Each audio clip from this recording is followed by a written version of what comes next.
and thanks for tuning in to the Path 11 podcast. I am your host, April Hanna. At the Path 11 podcast, we are here trying to deliver leading-edge research on consciousness, healing, and metaphysics. And just like you, we are trying to answer the big questions about life. Who are we? Why are we here? And what is our purpose? We hope by listening to our podcast, it will make each day you live on Earth a little easier to understand. And now for today's podcast. So I am joined today with Marc Lesser, and he is a CEO, Zen teacher, author, and leads trainings and talks worldwide. He has led mindfulness and emotional intelligence programs at many of the world's leading businesses and organizations, including Google, SAP, Genentech, and Kaiser. He is currently CEO of ZBA Associates, a company providing mindfulness-based leadership trainings and creative community by supporting ongoing groups. Previously, he served as CEO and co-founder of the Search Inside Yourself Leadership Institute, whose core programs he helped develop within Google. Marc was a resident of the San Francisco Zen Center for 10 years and former director of Tassajara, Zen Mountain Center. He currently leads Mill Valley Zen, a weekly meditation group, and he also has an MBA degree from New York University and is the author of Less, Accomplishing More by Doing Less, and Know Yourself, Forget Yourself. And his newest book that we are going to talk about today is 7 Practices of a Mindful Leader, Lessons from Google and a Zen Monastery Kitchen. So Marc, welcome. Thanks, April. Yeah, I really found your book quite interesting. It was definitely a tool for me because, as you know, I clearly am a host of this podcast. I have my own business outside of this and really always trying to just fine-tune my connection with other human beings and really trying to be that leader, that you talk about and staying very mindful in the work that we're doing. So I have lots of questions and I really enjoyed this book, but maybe you can take our listeners who might be new to your work, just give them a little brief overview of your background and how you came to working with all of this mindfulness and how it has helped you kind of along the way in your own life. Yeah, my background a bit unconventional in that I did, as you mentioned, I spent 10 years living at the San Francisco Zen Center. That was, I was in my 20s. I took a 1-year leave of absence from Rutgers University in New Jersey and came to San Francisco just to explore what the world was beyond New Jersey. And I was really taken by meditation practice and community and studying and practicing kind of these self-awareness practices, growth practices, or practices around being a more full and free human being just really grabbed me. And one of the things that really surprised me during my time at the Zen Center was how important work was, and this the kind of interesting integration of these kind of self-actualization, self-awareness practices with work. And I found that in particular, I spent several years working in a kitchen and running a kitchen in this place that you mentioned called Tassajara, which is it's a Zen monastery in the wintertime. It's kind of closed and there's several long retreats, but then in the summer it's a resort and conference center and there's maybe 75 or 80 overnight guests.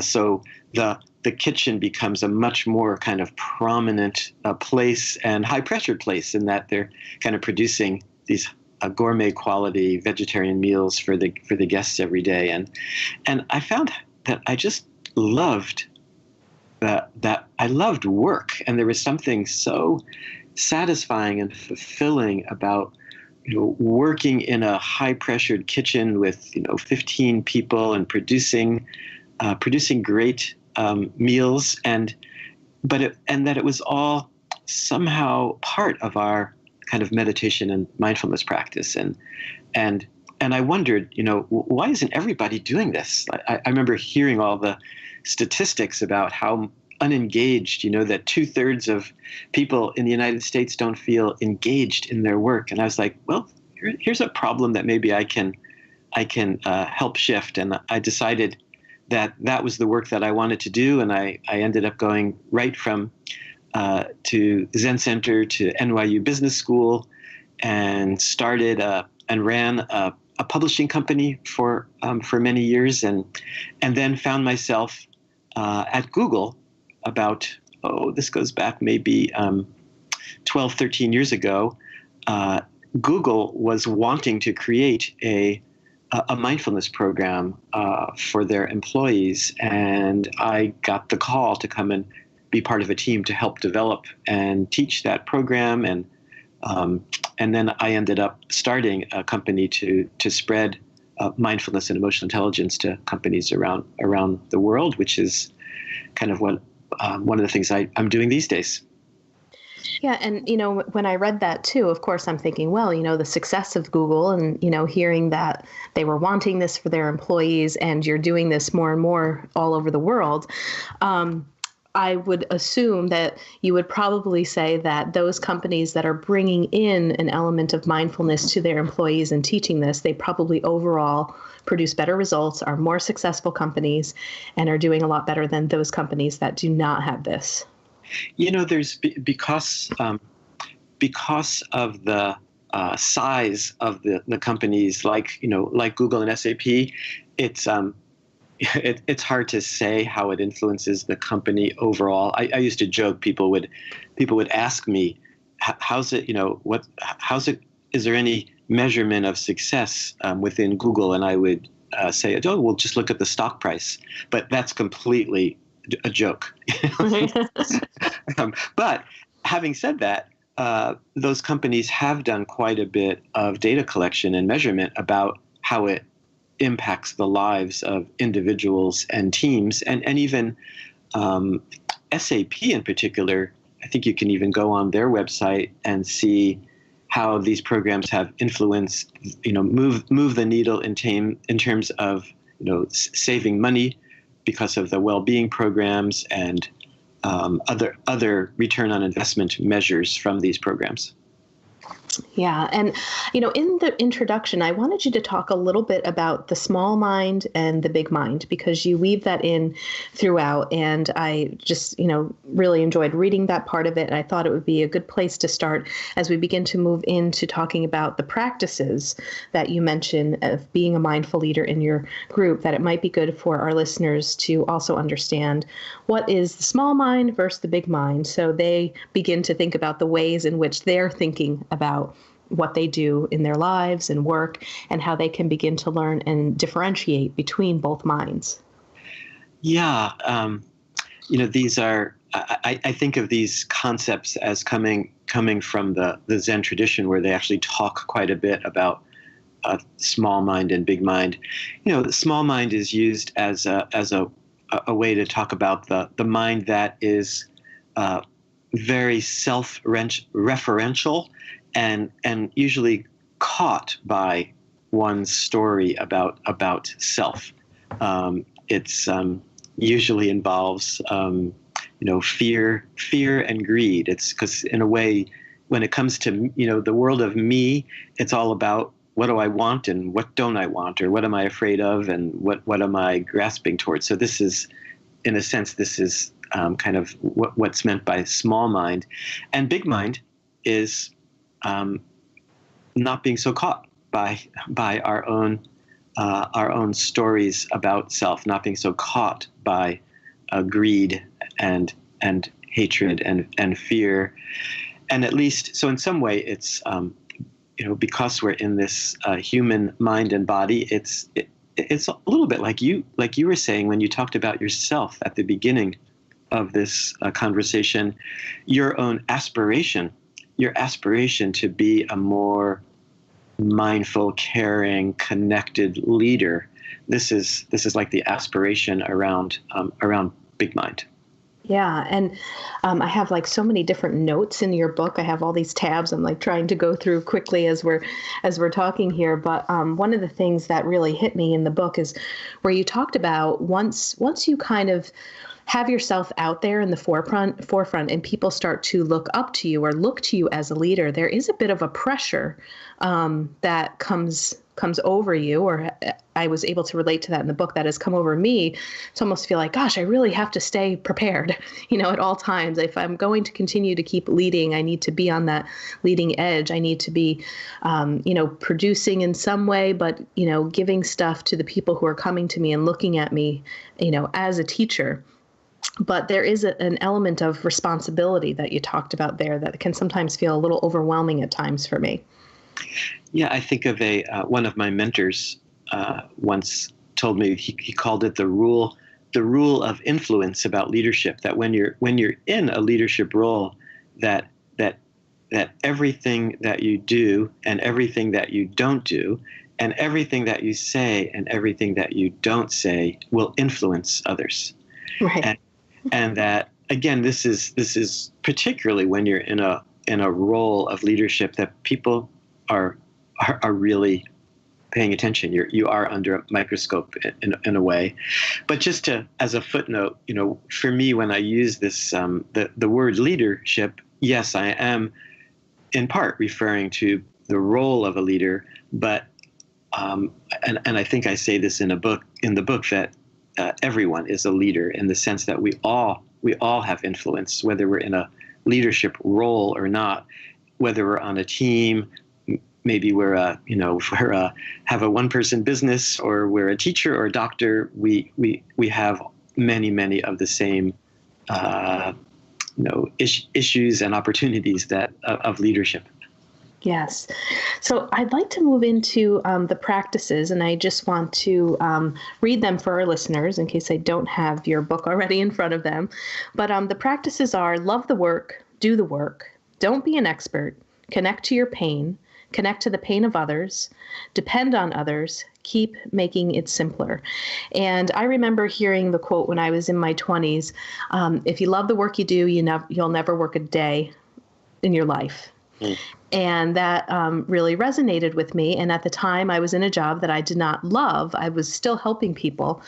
But it was when I heard that, then I began to think about, how can I really start loving coming to work? What does that look like? And for me, that looked like opening up my own business.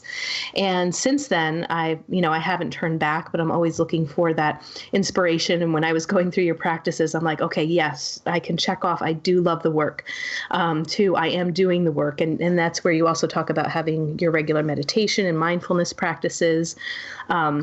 Don't be an expert. My ego can probably work on that some more, right?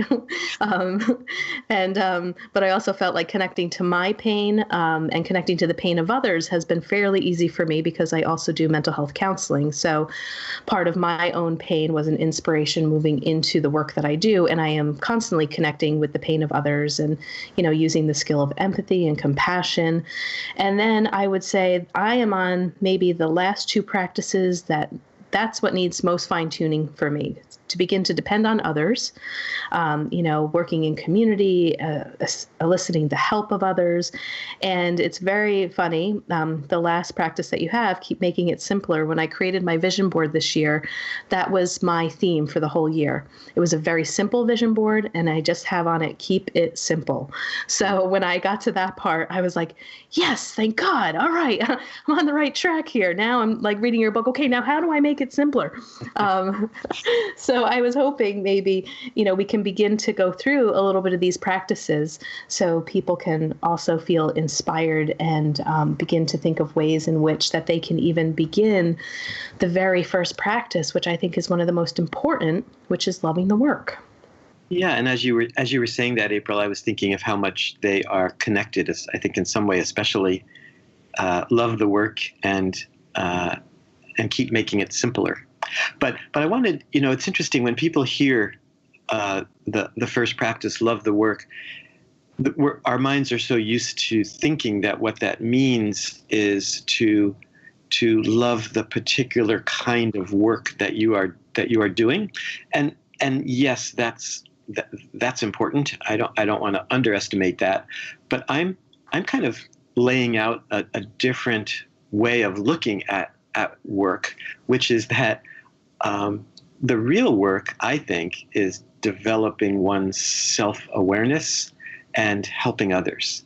And that this is the work in my view. This is what I mean by love the work.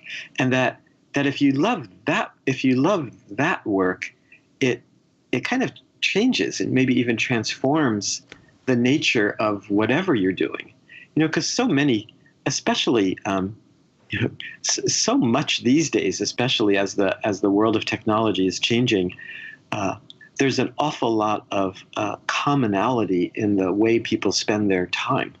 That a lot of time is spent, people in meetings and writing and thinking about stuff and interacting with people, so that the work is really this sense of having a mindfulness practice and loving the work of self-actualization, self-awareness.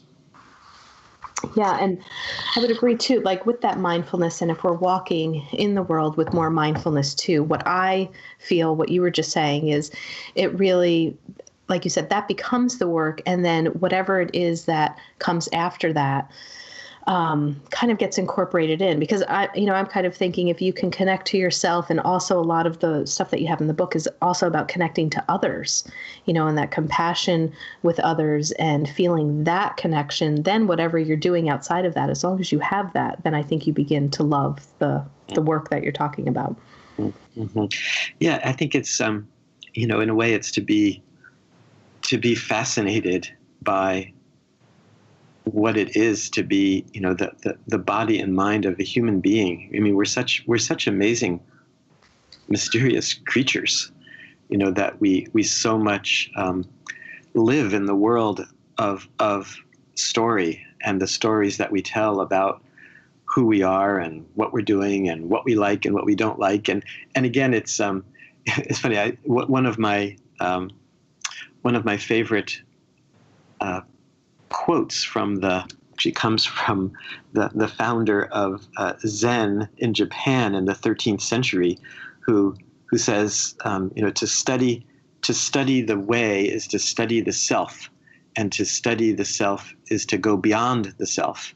And I think what he's saying is that the role of a human being, the real role of a human being, is this kind of self-knowledge. And the more that we can become comfortable in our own skins and not be so caught by the various stories that we tell ourselves, the more we can be free of this the sense of again, going back to what we were saying, free of the small self and more moving into a larger sense of self. And then the more we can connect on a deeper level with the people around us.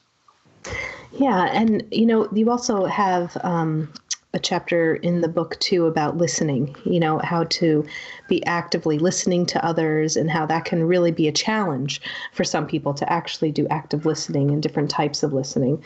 Do you want to talk about that? Yeah, this was one of the real big surprises early on when I was teaching mindfulness inside of Google.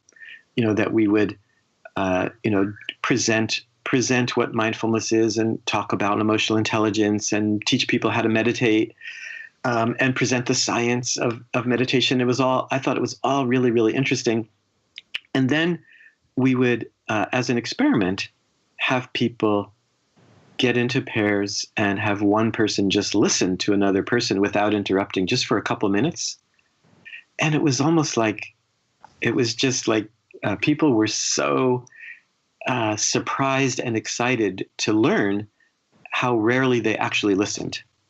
and that in a way, I think especially in the business world, people are trained that instead of really listening, you're thinking about what you're going to say.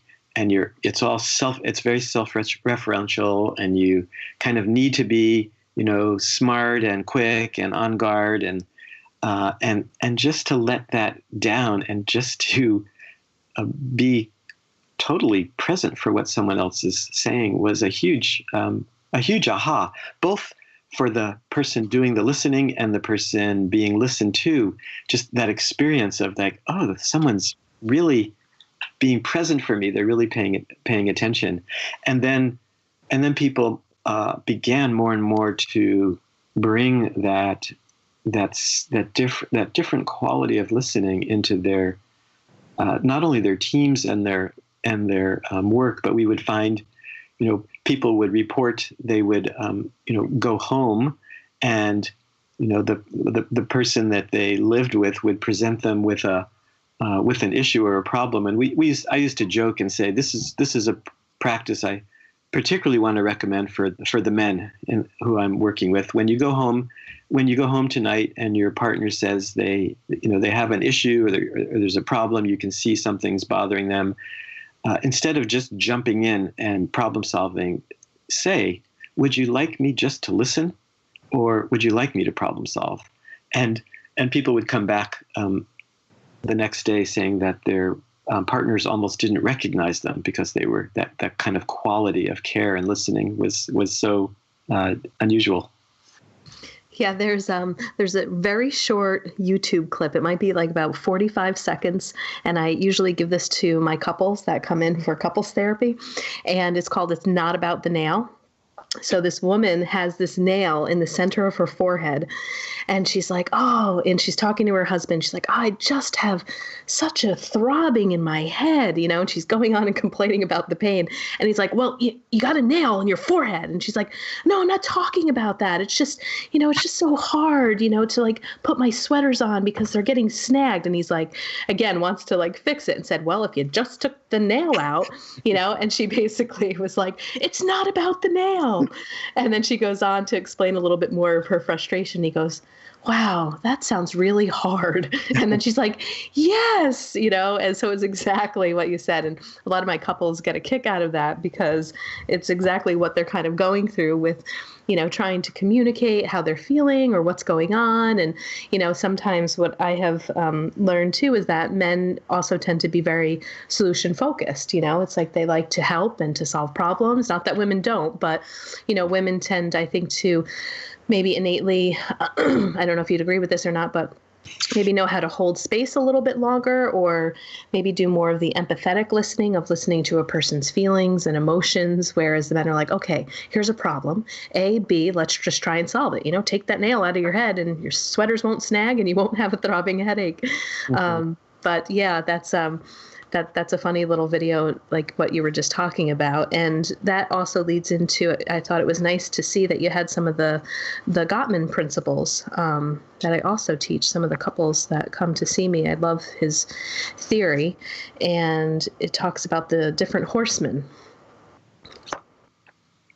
Yeah, these are the things that get in the way of real listening. And I think I name these are things that John Gottman discovered in couples, and he became famous for being able to tell within a matter of minutes whether couples were going to remain married or not. But I thought it was very principles that could be adapted to all relationships. That when we have a way of, instead of really connecting.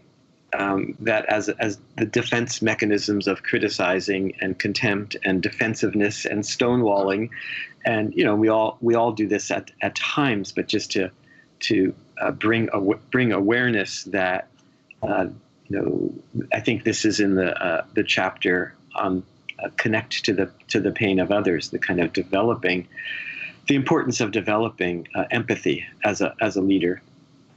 There's really interesting data on how the more people rise in terms of responsibility, generally there's a pattern of a kind of less empathy, less caring and concern for others, and it's just kind of a natural response that people have to getting more power.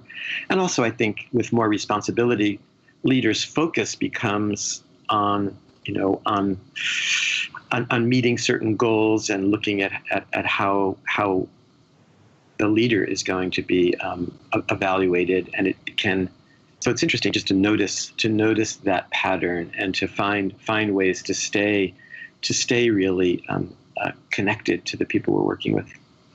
Yeah, and for our listeners, I would recommend, if you've never heard of the work of Gottman, to take a look at that. And it's a really great reference. Just when I came across his work, not even just in marriage, but like you said, just the way in which we communicate with others, and noticing our sarcasm when we have it sometimes, or what would be considered a harsh startup, or we may think we're funny, but what that can lead to and how that can make others feel. So I found his work really, just really interesting too, outside of couples therapy, to help. But the other thing that I really liked in your book, and I have it bookmarked, it's in the chapter of doing the work, and it's about how to avoid reactivity. And I really liked how you just broke it down so simple in talking about our fight, flight, and freeze response, and how we're always kind of in that state, and how do we begin to train ourselves through that. And I highlighted this one line that you had in here. It says, "The nervous ape survives by overreacting to all potential threats and living to laugh about it." And I just love that, because, so many times I've had people come in to talk to me, and, they're just kind of talking about their anxiety and their mind, and it won't turn off, and they're just perceiving threat even when there is no threat all the time. Mm-hmm. And you kind of, go through about what this reactivity is about and how our mind is really helping to protect us, but then how do we begin to cultivate that emotional intelligence and awareness around some of these reactions that we have, and helping ourselves to control those reactions with others. So I was wondering if you'd like to talk about that. And you also gave a good example about this and your mom when you came home and you had to take her to a doctor's appointment. So. Yeah. No, I think of my Google scientist friend who was very fond of saying that we are descendants of the nervous apes. Yeah. You're right. The apes are descendants that were chill and not worried about things. They all got killed, and that I've become a student of evolutionary biology, and I think it's really fascinating to get more of a sense of the that we as humans over hundreds of thousands, maybe millions of years, we've evolved to be scanning for threats, and that this is because from an evolutionary point of view, what matters most is staying alive and passing on our genes to the next generation. So just knowing that, it's a way to kind of give ourselves a bit of a break. But being aware how it's just in us to be scanning for threats externally, but also I think this is also why we all seem to have this really strong kind of inner critic, that this is the inner scanning for what could go wrong or what's not working. And to see that these are mechanisms that essentially just want to keep us safe, and that we can, through some of these practices, find antidotes to not being quite so tossed around by the nervous ape. Yeah, and another thing that I highlighted that I think our listeners would like too, you had said one guideline for an appropriate response is to ask, what response is most likely to have the best possible outcome for all involved? Yeah, just asking. It's just such a great question. I mean, it's such a big mind question. It's a way to shift from what we were talking about earlier, from small mind to big mind, because small mind is all about me. Small mind is usually about, what can go wrong or what can serve me, and just to open it up and, what's the best response for this situation, and it can free us from our kind of reactive, narrow stories. Right. And, I remember the example that you gave was, or one of the examples that you had given, you were coming home for lunch and you had an appointment that you had to take your mom to, who was ill and not feeling very well. And, you came in to find her. Well, it sounded like you were expecting her to be ready to go to the doctor. And you had found that she was just starting to get out of her pajamas. And, there was the part probably of that small mind within yourself, the anxious mind, like, come on, I got to get back to work. I'm on a time frame here, things to do list, like, come on, Mom, let's go. And but then you kind of stopped for a moment and you really dropped into, be compassionate about her, realizing that she was in pain, and your whole just attitude and everything shifted, really making it less about you, more about her, and serving her in this moment and helping her to get dressed, and then clearing your whole schedule just so you could give that time to what was going on in that present moment, and kind of letting all that other stuff go, which to me it's a great example of what you're teaching in this book too, of that mindfulness and that connection and being mindful in these moments. Yeah. And again, I think it was a very poignant and real world example. At the time, I was the CEO of a growing publishing company, and I was just thinking back to what was happening during that time. Was, there were real people pressures and financial pressures, and I was taking care of my mother, and I came, and we had agreed, I had a small window, and she was going to be all ready for me to take her to the doctor. And I had to let go of my own story that I was telling, and realize that my mother was in real need here and was pretty ill, and that I could, and in a way this also dovetails beautifully into the practice of depend on others, that I was able to make a call to the people who were working for me and said, I need some help. Could you guys cover for me on these next couple of meetings that are happening? I'm not going to be able to be there. I need to take care of my mother.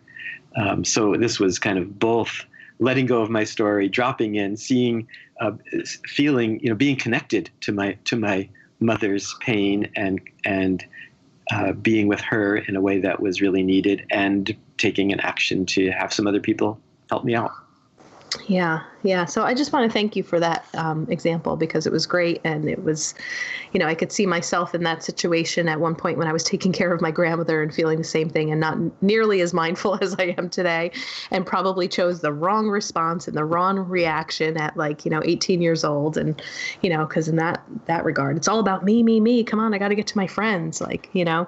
But I was her caretaker for a while as well. But but thank you for that story. It was touching.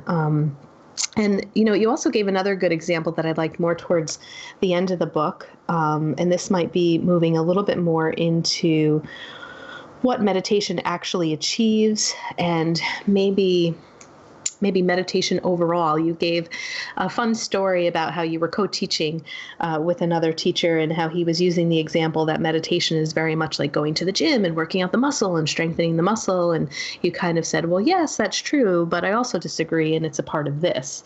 So I was wondering if you can talk a little bit about that as well.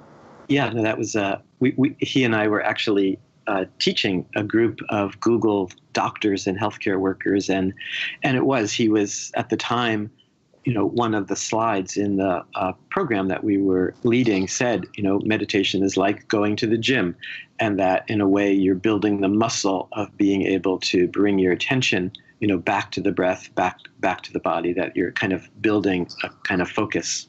And I stepped up right after that, and I said, and I want to, that yes, I agree with that. And meditation is nothing like going to the gym.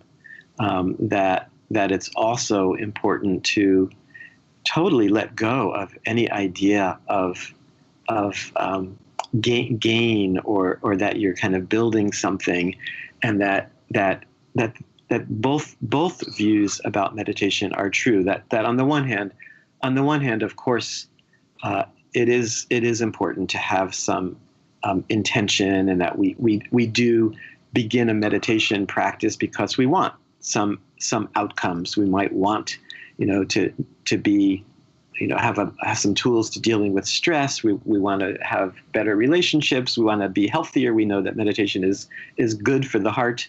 But there's also, from my perspective, and I think my own experience is that the real, the real value, and it's a bit paradoxical. There's tremendous value in then when you're actually doing the practice to completely let go of wanting to get anything, and a kind of radical a radical acceptance of who you are and what is, without trying to change anything, is a way I think where the real value of the practice is kind of cultivating a kind of, in a way, it's like cultivating big mind. It's cultivating the aspirational mind of acceptance and curiosity and kindness, very different than the mind that wants to get something. Yes, and there's actually, you also give practices in the book too, that our listeners should know that as well. You give examples and different things that we can try to practice and do. And, I'm looking at now the chapter of keep making it simpler, right? Okay, so my word for 2019 is simple. So I'm excited to talk about this chapter of how we can keep it simpler. And there was a part in here of the key practices, and one provided me a little bit of anxiety. It said, explore letting go of your to-do list, plans, and projects just for a few minutes each day. And what I found was also interesting in this, which reminds me another part of what I read, that it's you had in here that it's almost like we kind of put pressures on ourselves to be so productive because we're almost afraid that if we do relax, that we're going to be less productive. If we're calmer and taking care of ourselves, or maybe really like letting go of these things to-do lists, it almost feels like, oh my gosh, well, if I do that, then I'm not going to be successful. I'm not going to be productive. Wherein when people are actually taking your suggestions and doing just that the productivity level is actually increasing. Mm-hmm. Yeah, this is a little bit like the practice, or sometimes it feels like a paradox of effort and effortlessness, or even, you're also getting into the territory of, I think we have many people have this really deep seated belief that we need to be hard on ourselves, right? That we need to be hard on ourselves and make great effort, or we're going to be lazy and nothing's going to get done. I often suggest when I'm doing coaching with business executives that they just, as an experiment, try being kinder to yourself and not beat yourself up, and see if you're less productive. And of course, almost everyone finds that you're actually more productive with that kindness than the whip that we have for ourselves. Right. And go figure, it's like if we are running a company and we're not kind to our employees, they're not going to want to work for us.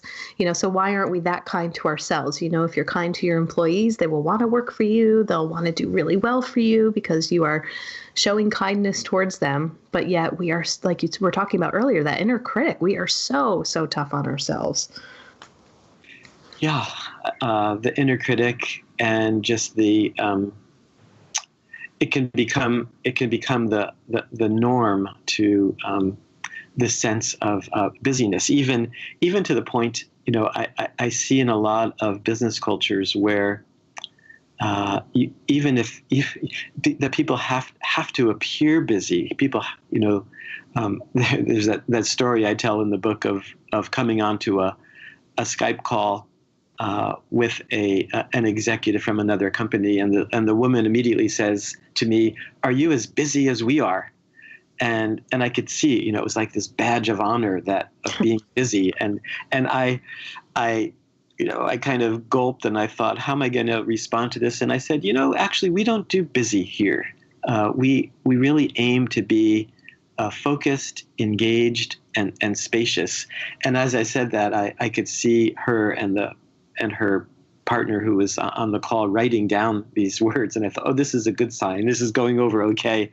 And we actually had a conversation about, she was very curious what I meant by the practice of spaciousness.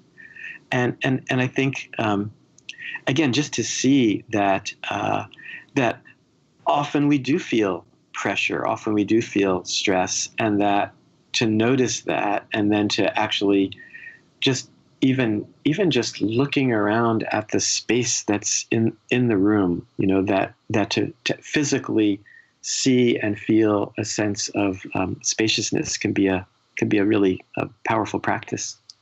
Yes. Well, Marc, I really enjoyed this book. Again, for our listeners, it's 7 Practices of a Mindful Leader, Lessons from Google and a Zen Monastery Kitchen.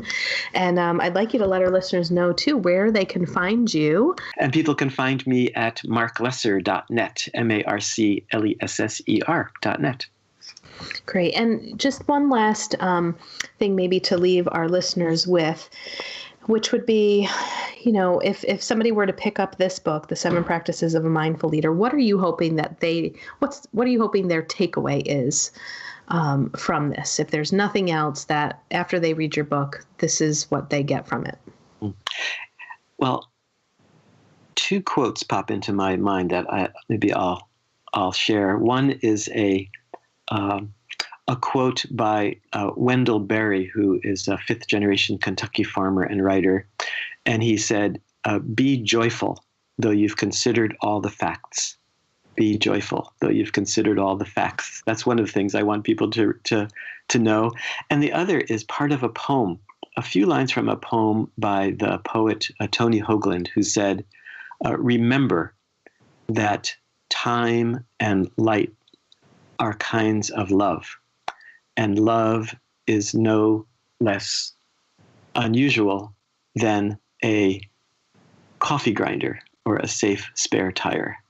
So I think so the 2 things are about see clearly and find joy even in the midst of this really difficult mixed up world that we're in, and let yourself feel the love that is in all of us, that's at the bottom of leadership and relationship and deep within our bodies, minds, and hearts to connect with that sense of deep love. Beautifully said, and what a perfect ending to our conversation. Thank you. Thank you, Marc. Thank you, April. Thanks for listening to the Path 11 podcast today. I hope you all enjoyed this show. And if you haven't checked out our Patreon page, I'd like you to do so, because we are going to start putting some content over there that is only for our Patreon subscribers.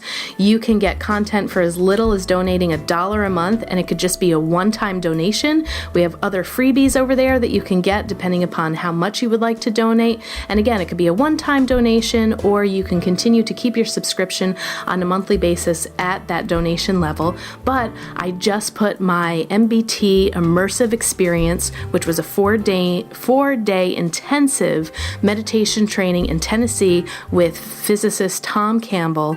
I was listening to binaural beats, going to altered states of consciousness, having out-of-body experiences and life-changing experiences that I was able to bring back for myself, for my clients, for my friends. That was just out of this world. So if you would like to listen to that, I'd like you to head on over to path11podcast.com. You're going to see an orange button that says Patreon. Become a Patreon today, and you can have access to that podcast. And I would like to remind you to head on over to path11productions.com and check out the membership that we have for the Afterlife Awareness Conference.